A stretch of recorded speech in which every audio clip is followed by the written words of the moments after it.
reportedly taken a deadly turn. Chinese authorities now say at least 10 people are dead. That's a day after the largest and most violent protests against Chinese rule in the territory in nearly 2 decades. But the exiled Tibetan government in India says the death toll could be much higher, as many as 100.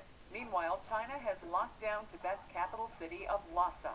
But that hasn't stopped protesters elsewhere around the globe. In Sydney, police arrested 4 demonstrators outside the Chinese consulate. That's after 40 members of the city's ethnic Tibetan community surrounded 2 police officers sent to watch the demonstration. And in India, dozens of ethnic Tibetan protesters tried to hold a demonstration in front of the Chinese embassy in New Delhi.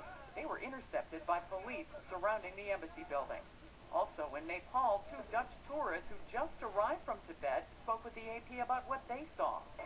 We see a lot of soldiers, big tanks, all roads were blocked in the old city. Something like 100 trucks of soldiers driving into the city. That's when it started, after it had started, right. Early evening. And so it was really, they came down on the Tibetan people really hard. The uprising comes 2 weeks before China's Olympic celebrations kick off with the start of the torch relay.